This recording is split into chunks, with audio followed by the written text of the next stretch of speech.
눈이 온다는 일기예보를 보았지만 소리 없이 내리는 눈이기 때문에 진짜 왔을까 이런 생각을 했는데, 사택에서 봉사관으로 나오는 길에 제가 안경을 끼지 않아서 왔는지 안 왔는지를 잘 몰랐지만 안경을 끼고 보니 눈이 내렸다는 것이 확인이 됩니다. 과연 얼마나 왔을까? 이것은 눈을 직접 밟아보지 않고는 짐작이 되지 않습니다. 그래서 봉사관 문을 열고 나와서 밟아보는 순간, 느낌이 얼마가 왔구나. 눈에 새겨진 발도장의 깊이로 내린 눈의 양이 가늠이 됩니다. 비는 대부분 소리를 내어서 내리지만 눈은 거의 다가 소리 없이 내리기 때문에 이게 오는지 안 오는지를 잘 모르지요. 빗소리 때문에 잠을 깨기는 하지만 눈소리 때문에 잠을 깬다는 이야기는 아직 들어보지도 못했고 경험해 보지도 못했던 것 같습니다. 하나님께서 자연의 현상 가운데서도 이렇게 소리남과 소리 안남의 차이를 두고 내리게 하시니 이 또한 감사한 것입니다. 우리 예수님 재림하실 때에도 이러려나 소리 없이 도적같이 임하시겠지요. 그러나 주님 맞을 준비가 되어 있는 사람은 언제 오시든 아무런 상관이 없습니다. 며칠 전 눈이 조금 내렸을 때 제가 트랙터로 제설 작업을 하는데 제설기가 탕탕탕탕 튀기만 하고 작업이 제대로 되지 않았는데, 고무판을 새 것으로 교환하고 유압 시린더도 하나 장착을 하여 눈이 잘 밀리도록 각도를 이렇게 조정하는 작업을 했습니다. 그래서 눈이 내리면 잘 밀리려나 기대하는 마음이 생겼는데, 작업을 해보면 어떨지 오늘 실제 해보니까 탕탕 튀지 않고 잘 되더라고요.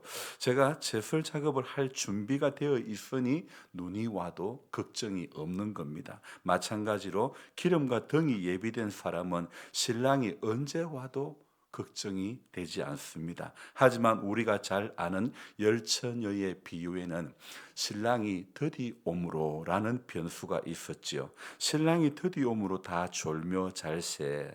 여러분, 만약에 일찍 온다는 것을 알았더라면 5명이 밀어냈을까?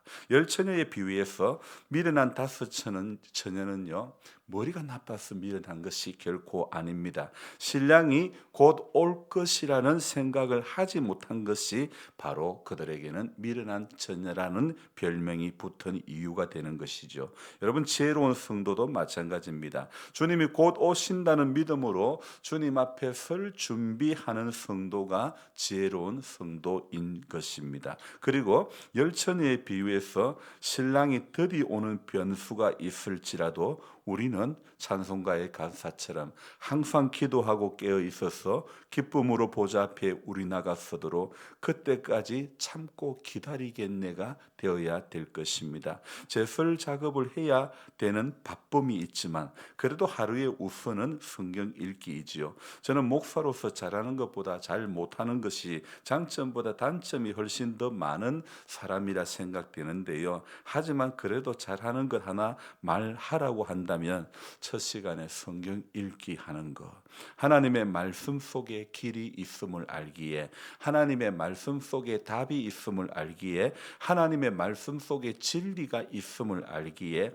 하나님의 말씀 속에 깨달음이 있음을 알기에, 하나님의 말씀 속에 기쁨이 있음을 경험했기에 말씀을 읽음으로 하루를 시작한 것이, 그게 참 감사한 일입니다. 오늘 민수기 20장 이 말씀부터 또 이렇게 28장까지 오늘 분량은 그다지 길지가 않았습니다.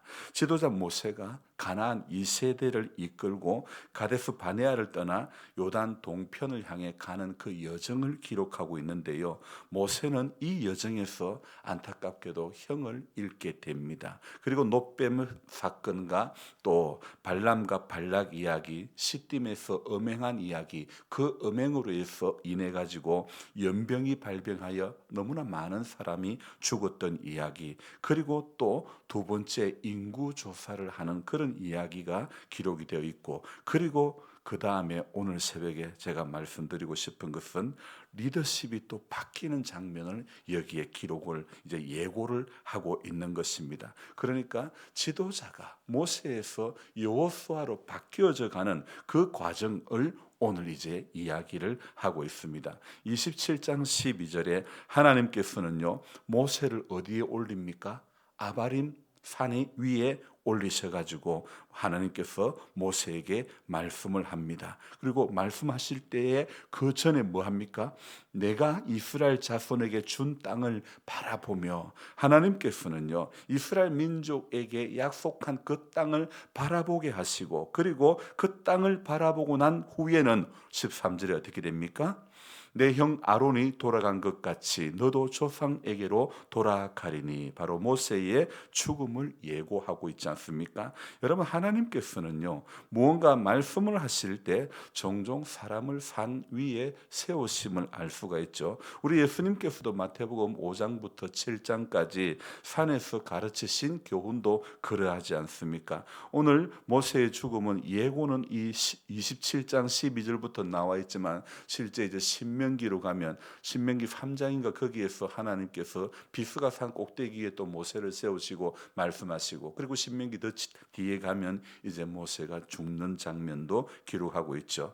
자, 하나님께서 특별히 이 모세에게는 말씀을 하실 때에 종종 산 위에 세우셨음을 우리는 출애굽기를 통해서 잘 알 수 있죠. 얼마나 하나님께서 모세에게 시내 산에 올라와라, 시내 산에 올라와라, 그래가지고 말씀을 이렇게 하셨죠. 그런데 오늘 이 본문에는 하나님께서 예비한 이 하나님께서 아바림 산에 또 모세를 세우시는데 무엇 하시려는 겁니까? 메시지를 내시려는 모습입니다. 모세 개인적으로는 굉장히 아쉬움이 많이 남아있는 그런 내용이 이 장에 기록되어 있는 것입니다. 여러분, 인생을 살다 보면 아쉬움도 있고 서운함도 있고 후회도 있지만, 그러나 하나님 편에서 스톱을 시키면 거기에 인간의 아쉬움과 인간의 서운함이 이유가 될 수가 없는 것입니다. 우리 14절을 같이 읽어봅니다.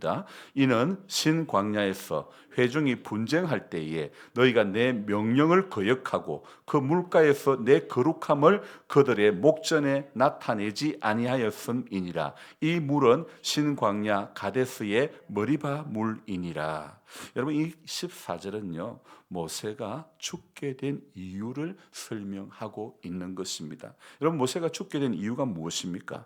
이스라엘 민족이 신광야에서 마실 물이 없어 목마름으로 원망할 때 여호와께서 명령하신 대로 해야 되는데 명령하신 대로 하지 않았기 때문이죠. 하나님의 말씀대로 순종하여 하나님의 거룩함을 나타냈어야 하는데, 하지만 한 번의 불순종으로 모세는 여호와께서 이스라엘 민족에게 약속하신 가나안 땅에 들어가지 못하고 죽게 되는 것입니다. 그런데 여기에서 우리는 참 좀 특이한 점을 발견할 수 있습니다. 13절에 내 형 아론이 돌아간 것 같이 너도 조상에게로 돌아가리니. 자, 이 말씀에 그리고 14절 말씀, 이 두 절의 말씀을 볼 때에 어떤 인간적인 생각에서는 이럴 수가 있을까? 어떤 항변, 어떤 항의 정도는 한번 있어야 이게 정상이지 않을까? 그런 생각을 해봅니다. 그런데 모세는요 하나님께로부터 말씀을 듣고 난 후부터 그 말씀에 대해서 어떠한 대꾸도 항의도 없이 이 모세가 어떤 말을 하냐면 16절의 말씀을 하는 겁니다. 같이 읽어봅니다. 여호와 모든 육체의 생명의 하나님이시여 원하건대 한 사람을 이 회중 위에 세워서 17절 그로 그들 앞에 출입하며 그들을 인도하여 출입하게 하사 여호와의 회중이 목자 없는 양과 같이 되지 않게 하옵소서. 하나님께서 모세의 이 요청에 18절에 눈의 아들 여호수아를 데려다가 안수하고 지도자로 세우시게 이렇게 하시는 거죠. 자, 오늘 새벽에 저는 모세가 왜 가나안 땅에 들어가지 못했는지를 설명하려고 하는 것이 아닙니다. 지도자의 모습이 어떠해야 하는 것인지를 말씀을 드리고 싶습니다. 고찬 변명도 거짓도 대꾸도 항변도 없습니다. 바로 저는 이것이 진짜 지도자의 모습이라고 생각합니다. 우리나라 위정자들에게 이런 지도자의 모습이 안 보인다는 것이 조금 아쉽습니다.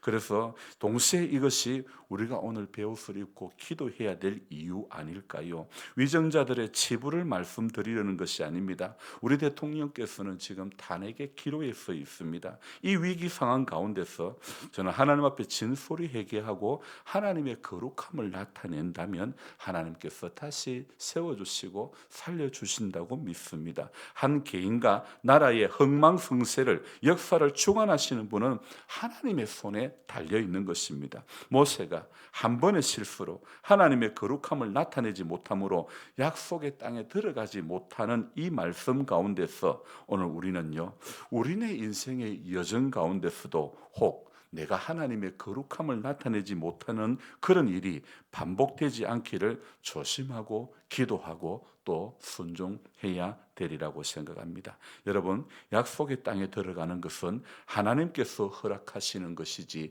기준이 하나님의 기준이지 인간의 생각과 인간의 기준으로 약속의 땅에 들어갈 자격을 가늠해서는 안 된다는 겁니다. 신앙의 연륜이 우리의 구원을 결코 보장할 수 없는 것입니다. 종교적 어떤 열심도 마찬가지입니다.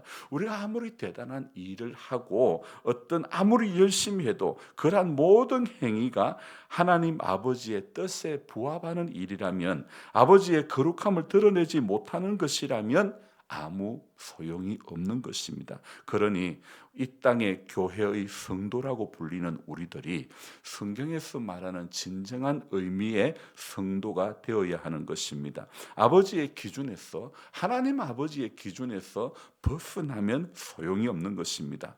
아바림 산에서 하나님의 음성을 들은 모세의 모습이 어떠한 항변도, 어떠한 대꾸도, 어떠한 변명도 없는, 오직 한다면 모든 육체의 생명의 하나님이시여, 원하건대 한 사람을 이 회중 위에 세워서 그로 그들 앞에 출입하며 그들을 인도하여 출입하게 하사 여호와의 회중이 목자 없는 양과 같이 되지 않게 하옵소서. 모세의 이 진솔한 기도가 오늘 우리가 하나님 앞에 서야 될 성도로서의 모습이라는 것을 기억하시고, 오늘도 주님만이 내 인생의 기준, 내 삶의 기준이 되는 그런 우리의 삶이, 우리의 하루가 되어야 될 줄로 믿습니다. 기도하겠습니다. 좋으신 하나님 아버지, 고맙고 감사를 드립니다. 하나님 아버지, 아바림 산에서 하나님께서 모세에게 이스라엘 자손에게 약속한 그 땅을 보라고 말씀하시고,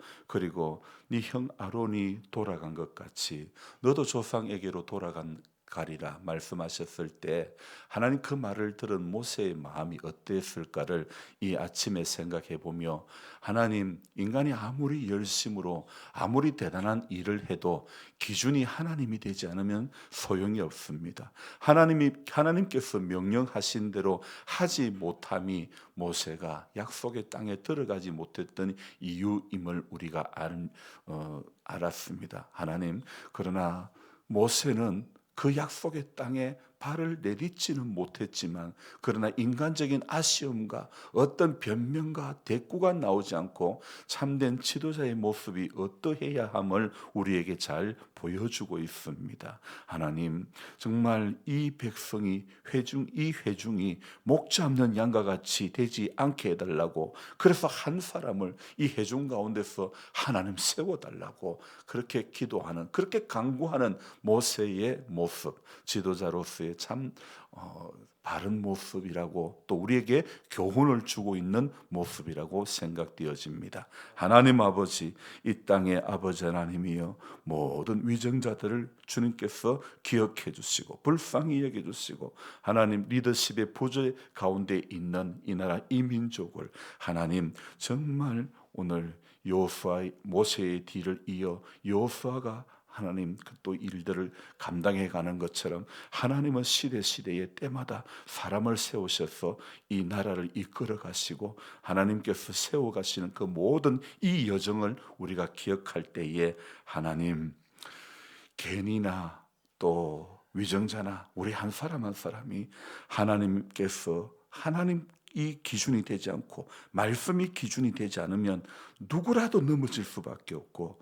누구라도 실패의 인생을 살아갈 수밖에 없음을 생각해 보면서 하나님 오늘 주일을 앞두고 또 이렇게 다시 한번 하나님 앞에 모세가 올랐던 아바림 산, 오늘 우리가 하나님을 만나는 산, 신의 산, 하나님 비스가 산, 여러 산에서 하나님 모세에게 말씀하셨던 그 음성, 오늘 우리가 그 음성을 들으며 하나님 앞에 하나님 주의 거룩함을 나타내는 그 길을, 그 믿음의 길을 걸어가는 우리 모두가 될 수 있도록 도와주옵소서. 모든 어떤 열심도 아버지의 기준에서 벗어나면 아무 소용이 없는 것을 다시 한번 깨닫고 주님만이 우리 삶의 인생의 여정의 기준이 되는 그런 우리의 삶이 되도록, 그런 우리의 신앙이 되도록 주님 도와주옵소서. 감사를 드리며 예수님의 이름으로 기도드리옵나이다.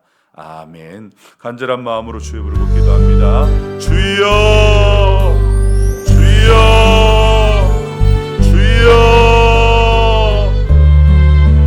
하나님 아버지, 오늘 이 하루를 시작하게 하시고 또 하나님 말씀을 생각하게 하시고 모세가 지도자로서 어떤 모습을 이 아바림 산에서 보여주었는가를 생각해 봅니다.